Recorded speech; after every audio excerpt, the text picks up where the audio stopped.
Lecture number 2, Precipitation Process. I want to begin by introducing you to the 3 ways to produce precipitation. Now, in all 3 ways, what you got to do is you got to get warm and moist air at ground level, and somehow you've got to get it lifted and cooled into the troposphere. And it's got to be lifted high enough to reach dew point to make clouds and ultimately precipitation. Now, there are 3 ways to produce precipitation, and it's going to take me several lectures to get through them all. I want to begin with convection, convectional precipitation, and we're going to continue on with the details of that in this lecture. So number 1, convection is the spontaneous rise of heated bubbles of air. And convection means the vertical movement of air.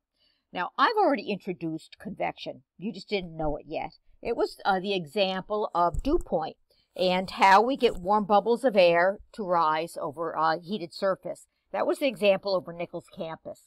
And so that was convection. And I need to go into the details of convection in this lecture because sometimes it just can't happen. Now, the second way, and that'll be the, lecture number 3, orographic precipitation. Now, in this case, the air is absolutely forced to rise at a high mountain barrier. And so it's not spontaneously rising, so you've got warm, moist air coming in, hitting a high mountain barrier, and the air is forced to rise and cool to dew point, creating rainfall. We'll get to that later on. And then the third way, eventually, we'll get to frontal precipitation. And again, this is the forced rise of warm and moist air at a frontal boundary.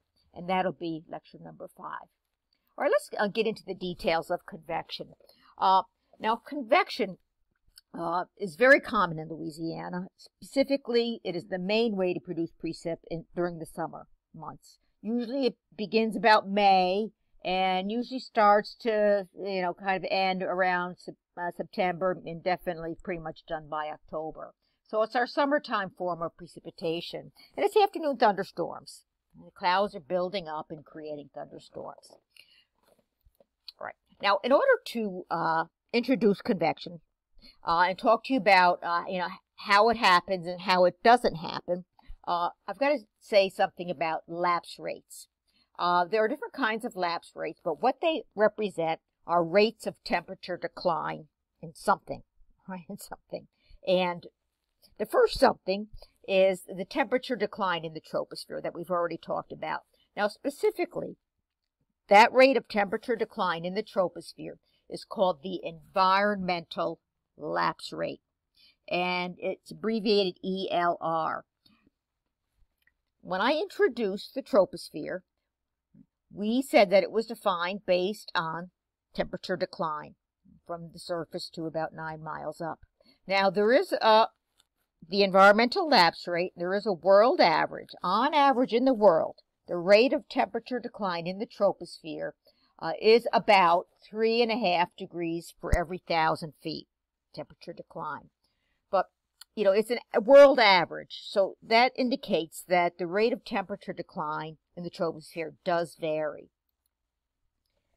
The one other thing that I want to mention, because we're going to be doing another lapse rate, this environmental lapse rate represents just the temperature at various levels in the troposphere for still unmoving air. It is not the heated bubble of air. All right, this is still unmoving air. So it's just what is the temperature in the troposphere at, a mile up or 2 miles up. Now, the environmental lapse rate, the ELR, the rate of temperature decline depends on the temperature of the surface. It's a seasonal rate. And I just want to give you some numbers that might be typical for Louisiana's winter season and summer season. I'm starting with the summer here. Now, so I've kind of added some lines to our environmental lapse rate. Now, in summertime, the surface of in Louisiana is really superheated, 90s, 100 degrees really. And so what winds up happening when you've got a superheated surface, so I've got it, whatever, 90 or 100 degrees. When it's superheated at the surface and it's cool aloft, what you're going to wind up with, is a much higher rate of temperature decline than the world average. And a typical rate of temperature decline in South Louisiana summer would be something along the lines of a decline of 10 degrees Fahrenheit for every 1,000 feet you go on up. Right? And so we're actually going to be using that number in our example of convection. And then in winter time in Louisiana, the surface is cooler, right? So I've kind of put in a line here, right, making a lapse rate, showing that the temperature, well, kind of exaggerated, but it's much cooler than in summertime. And so what winds up happening, the surface is cool and it's cool aloft, and so the rates of temperature decline are smaller during the winter season.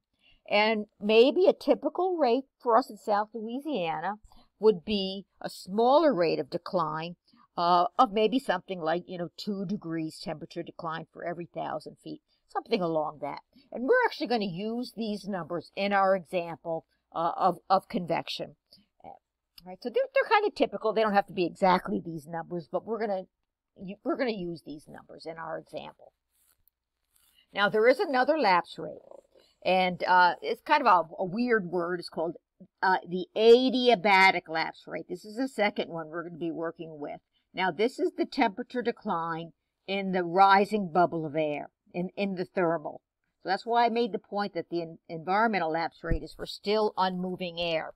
So what we've got to do is we've got to compare the temperature at various altitudes of the rising bubble of air and the temperature in the troposphere, the environmental lapse rate. And in order to get convection, that bubble of air has to remain warmer than the surrounding air. So let's introduce the two kinds of adiabatic lapse rates. And adiabatic is a Latin word, for rates of temperature decline. So this is for the rising bubble of air. Now, it seems like a lot, but there are two types. The first type is called the dry adiabatic lapse rate, and we just abbreviated DALR.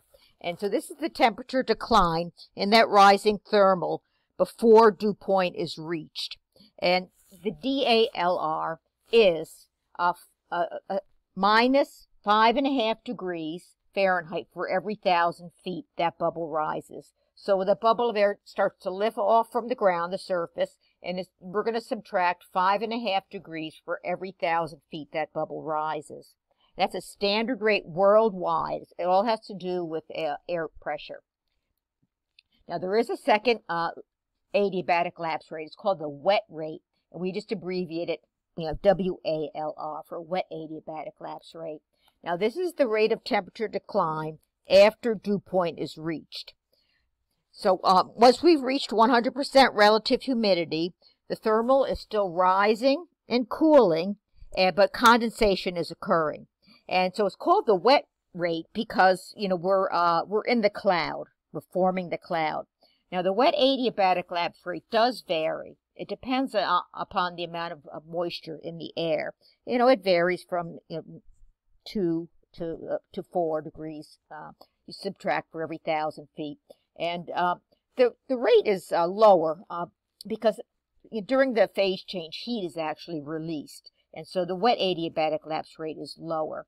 And it varies. And we're going to wind up using, of course, the dry rate. We're going to be using 5.5 degrees. And then we are going to be forming a cloud, a thunderstorm cloud.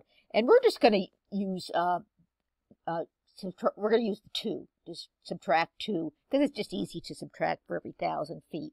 But, it does vary. But it is a lower number than the dry rate. All right. So what I'm going to do, we're going to imagine Louisiana during the winter and in the summer. Now, during the winter, we do not have convection. We do not have it at all. And I want to show you the example of why we don't have convection. What we're going to do is we're going to make a table with 3 columns. We're going to have elevation in feet, and we're going to start at the surface and go up 1,000-foot intervals. And then we're going to have the environmental lapse rate during winter time. And we're going to use that -2 for every 1,000 feet. So it's, kind of cool at the Earth's surface. And I've just put in a number here. We're going to use, say, it's 60 degrees at the Earth's surface. And so for every 1,000 feet we go up in the troposphere, temperatures are going to decline only 2 degrees because it's, cool aloft, cool at the surface during winter time. Then we're going to say we've got a superheated surface, and a bubble of air forms, heated bubble of air, and a thermal wants to start to rise. And so I've just added 2 degrees here. I mean, I could have added more, but we just want to just show that we've got a heated bubble of air that wants to start to lift off. It becomes buoyant and wants to rise. And so it's going to wind up cooling in the troposphere, but it is going to cool at the adiabatic lapse rate. So it's going to lift off, and we're going to subtract 5.5 degrees Fahrenheit for every 1,000 feet. So let's go on up. Let's go up 1,000 feet and take a look. We've got to compare the temperature of our heated bubble of air to the temperature in the troposphere, in the environment. And look what's happened already. In wintertime, since the environmental lapse rate is small, right, it's very small rate of temperature decline, the temperature at 1,000 feet in the troposphere is, we subtract 2, is 58. Now, the dry adiabatic lapse rate is larger than the subtraction of 2. Our rate, so we've got to subtract a larger number, 5.5 degrees. So let's subtract 5.5 from the starting point, 62. And already at 1,000 feet, our bubble of air has become colder than the surrounding air. Colder. And so what does cold air do? It sinks. Now, I don't know, just for example's sake, let's just say somehow this bubble of air, even though it's colder than the surrounding air, is resisting lifting, but somehow it makes it up another 1,000 feet. And so let's see what the temperatures are now at 2,000 feet, and that's as high as we're going to go. And so the temperature in the troposphere, we're just going to subtract, 2 degrees. So in the environment, in the troposphere, it's 56 degrees. And then we've got to continue to subtract 5.5 degrees, the larger number. And definitely at 2,000 feet, the temperature in that bubble of air is 51. And it's colder than the surrounding air. And so there's no way it's going to continue to rise. All right, now, so what the conditions that I've just illustrated here on this day is stability. The air is stable. The environmental conditions on this day is stability. All right. Stable air means the bubble of air becomes colder than the surrounding air, resists lifting, and ultimately sinks because it's colder than the surrounding air. And it never is going to wind up reaching dew point. So, I've told you all this already when we were introducing the circulation around high pressure and the verticality, the vertical movement. And I told you that high pressure, we always have clear cloud-free conditions because the air is sinking. Now, this is the explanation. All right? So this is high pressure. We never wind up reaching dew point, and so this is when we have high pressure. There are no clouds, and if there are no clouds, we don't have rain. So convection cannot happen. So whatever the rates are in wintertime, this is the situation that any bubble of air becomes colder during the winter months. That's why we do not have convection. Now let's move on to a summer example, and we are going to have convection. We're going to go up higher. Again, we're going to go up in 1,000-foot increments because that's what our rates of temperature decline are. Now, it's summertime, so it's superheated at the ground, and so we have a bigger rate of temperature decline. And so we're just going to use that. We're going to subtract that 10 degrees for every 1,000 feet, which would be a typical number. We'll just say the surface is 90. And then we've got a heated surface, and I just added 2 degrees, but I could have added more. But so we've got a heated bubble of air that wants to start to rise, and it's got to cool. It's going to lift off and cool at the dry adiabatic lapse rate. We are going to reach dew point. Now, in this example, our dew point is going to be exactly 75.5 degrees, all right? Because that's just the numbers the way they work out. And so our typical dew points in summer are usually in the 70s. So this is going to work out. And so once we reach dew point, condensation is going to begin. The air is going to continue to rise in the cloud, because condensation is occurring, heat is being released, our rate of temperature decline is less. And we're just going to use that -2 degrees just because it's easier to subtract instead of 3 or 4. All right, let's go up 1,000 feet. and take a look at the temperatures. Right now we've subtracted, now the environment, this is opposite from where we were previously. Now the environmental lapse rate is much larger than the adiabatic lapse rates. All right, you got to take note of that. And so now we're going to have big rates of temperature decline in the troposphere. So we're subtracting 10 degrees. So now in the troposphere at 1,000 feet, it's 80 degrees. All right. We're subtracting 5.5 degrees from our hot spot, our heated bubble of air, and our thermal. And so you can see at 1,000 feet, just by subtracting 5.5, we're still warmer than the surrounding air. All right, so this bubble of air is going to continue to rise, and it's going to continue to cool. And so now we're going to continue to subtract 5.5 degrees. And so now the bubble of air is 81 degrees. The surrounding air in the troposphere is 70 degrees. So we're still going to rise. And the hot air is rising, the heated bubble of air. All right, now, okay, so we're continuing to subtract. We're at 3,000 feet, and the temperature in the troposphere is 60 degrees. Now, inside that bubble of air, we've subtracted another 5.5 degrees, and we've reached dew point temperature on that day. All right, 75.5 is what it works out to be. And so now we're going to continue to have this bubble of air rise, all right, because it's definitely warmer than the surrounding air. But now we've reached 100% relative humidity. This bubble of air is going to continue to rise, but condensation is occurring in this, rising thermal. So we're making the cloud. And so now, because heat is being released during condensation, we're going to use the -2 degrees Fahrenheit. So that now we're making the cloud. Now we're still subtracting a giant number in the troposphere. So it's at 4,000 feet, it's 50 degrees. Now we're only subtracting, 2 degrees. And so at 4,000 feet in the cloud, we're only subtracting 2, so it's definitely way warmer, right? 73.5. And I'm going to stop at a mile up at 5,000 feet. So it's 40 degrees in the troposphere, and then here in the cloud, it's 71.5. So definitely, this bubble of air is going to continue to rise and rise and rise. You can kind of see the trend. And what's going to wind up happening is we're going to create a giant thunderstorm cloud. This thing, the way I've got it set up here, is going to rise to the top of the troposphere. Nothing's going to stop it until we get to the stratosphere. So this thing is going to rise. All right, we've risen 1 mile. It's going to rise probably 8 more miles and create a giant cloud. Now the conditions, the environmental conditions that we've just set up here is unstable air, instability. That is when the bubble of air is warmer than the surrounding air and spontaneously rises. And that's what our definition of convection was, right? Bubble of air spontaneously rising of its own accord because it remains warmer than the surrounding air. This represents low pressure. Now, if you think about it, on a summer day, there are a lot of heated surfaces. And so there are literally hundreds of thousands of hot spots and thermals rising.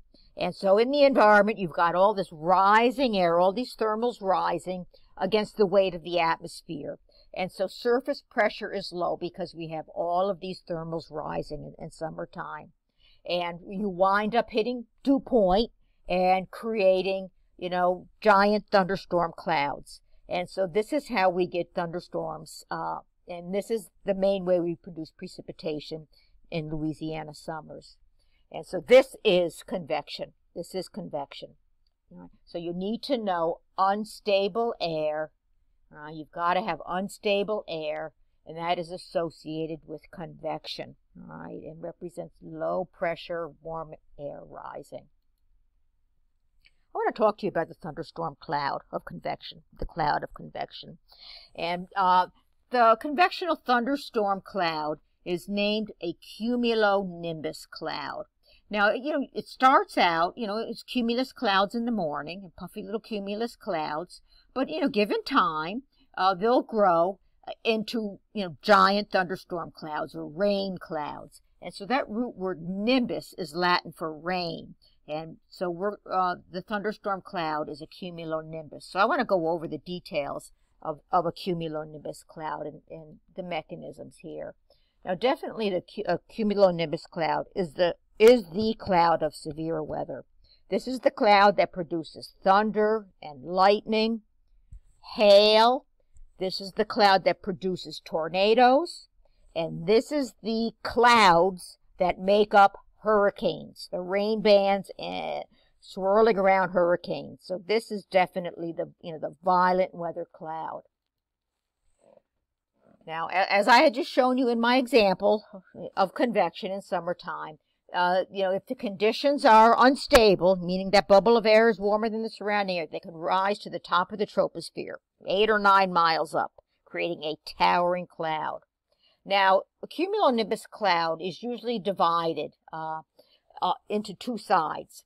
Usually one side is dominated by the warm bubbles of air rising and cooling.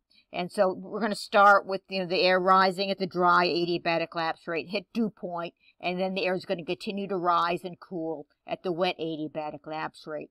Now we've got all these rising bubbles of air, and so we've got all these tiny water droplets that have plenty of time, several miles to coalesce, joining and joining and joining. Those little tiny pinpricks of water droplets are now joining. And so usually by the time you get up to the top of the troposphere, you definitely have, giant raindrops. And very often, I mean, they're in the frozen form too. If you think about it, what's the temperature at the top of the troposphere? 60 or 80 below zero. So usually the raindrops are frozen into giant ice crystals, and they start to become heavy enough, these ice crystals, to now start to fall down by gravity. And so it's very, very cold here, and so these cold ice crystals start to create, a downdraft. And so the falling rain, starts to, create, cold air moving downward. And so the other side of the cloud is dominated by a cold downdraft and falling rain. Now, of course, it's really kind of neat to think about it in summer when it's so hot and sweaty and there's a giant thunderstorm approaching, that raindrop was, just a few minutes ago, was a frozen snowflake or frozen ice crystal. And of course, it's melted. And so in the downdraft, that's where you've got, the heavy rain. That's it, in the cold downdraft. And usually just before, the thunderstorm is approaching, if you see one coming, you feel the cool wind gusts. Right? Strong gusty winds, and you feel like the temperature is dropping maybe at like 10 degrees before the rain starts. And it is, this cold downdraft coming from whatever, 60 below zero. Now, another characteristic feature of this cloud, besides having warm and cold drafts on either side, is the top of it. It's said to have an anvil top. Right? It's named after a welder's anvil. And you create the anvil top in two ways. Sometimes you have a double anvil, and that's just simply, the warm updrafts, hitting the stratosphere, and you just wind up, hitting it, and the warm updraft just kind of spread out laterally, creating a double anvil. Now, sometimes, when the air is really unstable, like in our example, I mean, the temperature difference, was very different. And these thermals can rise at speeds of 100, 200 miles an hour. Violent updrafts. And so these updrafts can be so violent that they can actually intrude into the stratosphere. Amazing how violent they can be. And so you can wind up with the cloud actually, intruding in, and it's called an overshooting top. And so if you ever see that in a cumulonimbus cloud, it's a violent thunderstorm approaching. Now, another way, too, to create the anvil, sometimes there's just a single anvil, and that means, like this one's got more of a single anvil, that means that there's upper airflow, strong winds, at upper levels, carrying the cloud downwind. And so you'll just, have a single anvil. So those are two ways to create the anvil top. Let me just show you a beautiful picture of one. If we're flying in an airplane, you know what's going on, on the ground. But here we got the cumulus clouds growing and forming, and this one cell has turned into a cumulonimbus cloud. And so we've got the outflow creating a double anvil, and look at this one. It's got an overshooting top into the stratosphere. So this is a very violent thunderstorm, very violent cumulonimbus cloud. Now here's another example of a cumulonimbus cloud. Again, more cumulus clouds are forming and growing, but we've got one that's grown into the classic with a single anvil. And so there are winds up in the upper level carrying the cloud downwind, so you can kind of tell the direction in which the storm is going. So there are many fine examples of these clouds during the summer months. Now, of course, you can't really see the anvil if the cloud's right overhead. Usually, again, when you're driving in the road and you look at the distance and you see the cumulus clouds and dew point elevation, and you'll definitely see so many great examples of these clouds with the anvil top. I've got one final slide that I want to show you, and this is a beautiful example of summertime convection over the peninsula of Florida. And again, it goes back to the fact that land heats much faster and to a higher degree than water. And so basically the peninsula of Florida is outlined by all of these thermals rising and creating cumulus clouds that with time are turning into cumulonimbus clouds. And again too, I mean, it's showing you that there are literally hundreds of thousands of hot spots forming, and all that rising air is creating surface low pressure. And here they've, with the satellite image here, they've just focused on, one cumulonimbus cloud, maybe this one here, or I don't know which one. But it's just kind of neat looking, having a satellite image looking down, and you can see the upper level winds, pulling the cloud downwind, creating a single anvil. That ends this lecture.